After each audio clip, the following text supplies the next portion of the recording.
Salam damai sejahtera di dalam nama Tuhan Yesus Kristus. Saya kembali melanjutkan pembahasan dari buku Institutes of Christian Religion, karya Johannes Calvin. Pada buku pertama, bab ke-8, dengan judul So Far as Human Reason Goes, Sufficiently Firm Proofs Are at Hand to Establish the Credibility of Scripture. Calvin membuka bab 8 ini dengan menjelaskan bahwa walaupun kesaksian Roh Kudus merupakan dasar utama dari iman terhadap kitab suci, Allah tetap menyediakan bukti rasional dan historis yang cukup untuk mendukung kredibilitas firman-Nya. Bukti-bukti ini tidak menggantikan kesaksian Roh Kudus, tetapi berfungsi untuk meneguhkan keyakinan dan menjawab keberatan orang yang meragukan. Dengan demikian, iman yang sejati tidak bersifat buta, melainkan didukung oleh bukti nyata yang memperlihatkan keilahian kitab suci.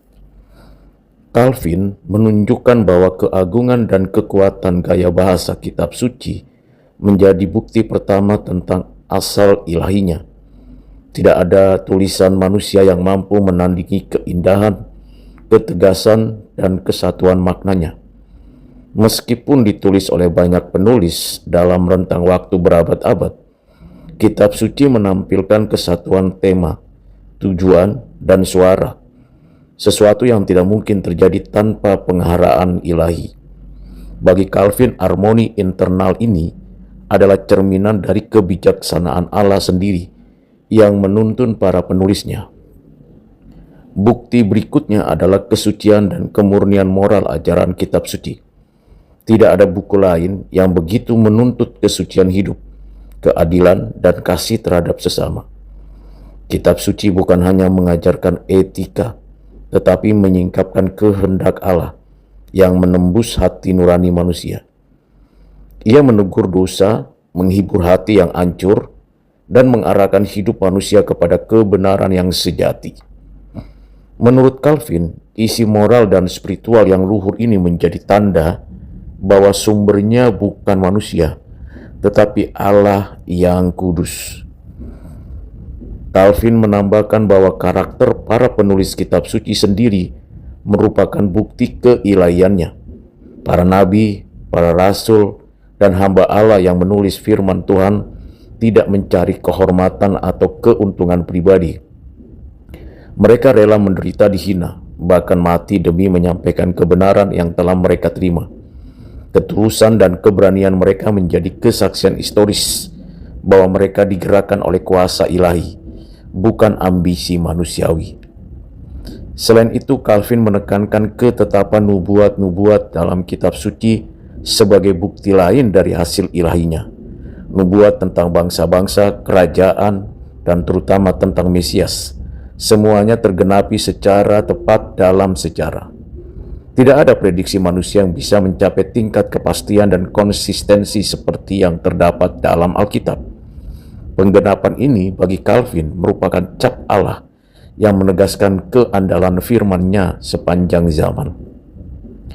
Calvin juga menunjukkan kuasa transformasional Alkitab sebagai bukti hidup tentang keilahiannya. Firman Allah memiliki kekuatan untuk mengubah hati manusia, memperbaharui pikiran, dan menundukkan kehendak.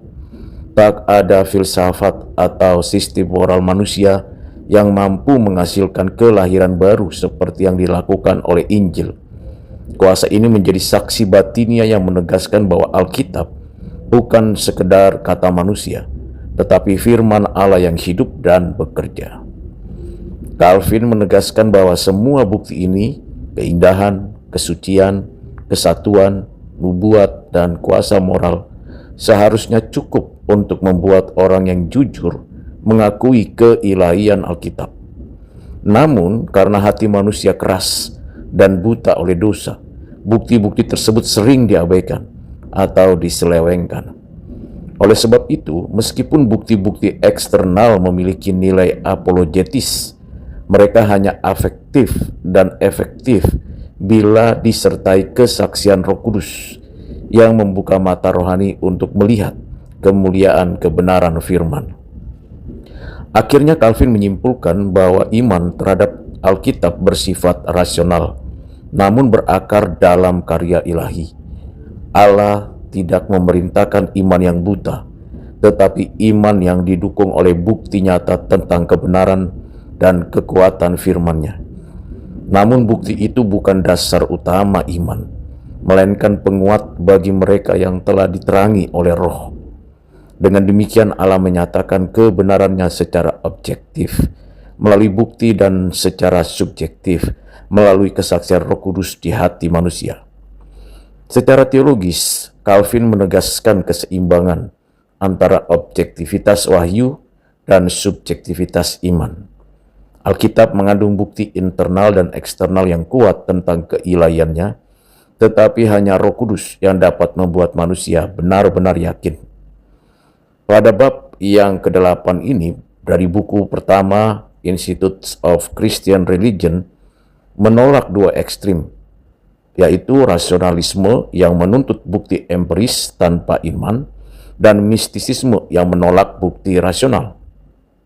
Calvin menunjukkan bahwa iman Kristen sejati berdiri di atas dasar yang ganda, kebenaran objektif dari wahyu Allah dan penerangan subjektif oleh Roh Kudus.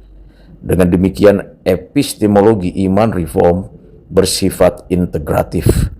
Akal tunduk pada wahyu, dan iman dikuatkan oleh bukti yang diberikan Allah sendiri.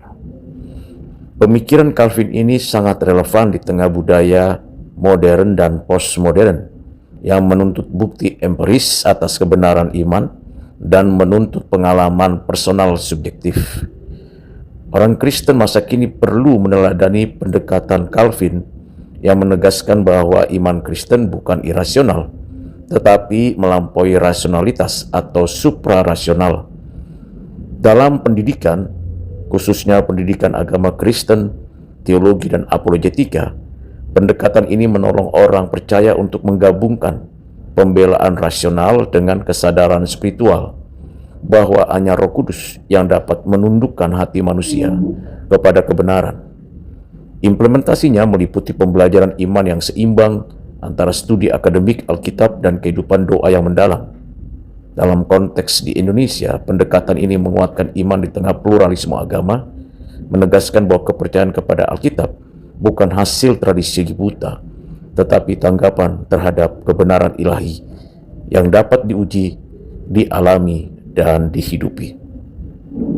Kiranya saudara yang sudah mengikuti penjelasan dari bab pertama sampai bab ke-8 ini tetap mengikuti penjelasan-penjelasan pada bab yang berikutnya.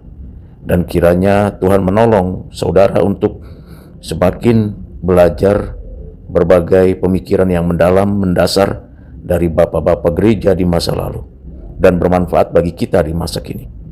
Tuhan Yesus memberkati. Amin.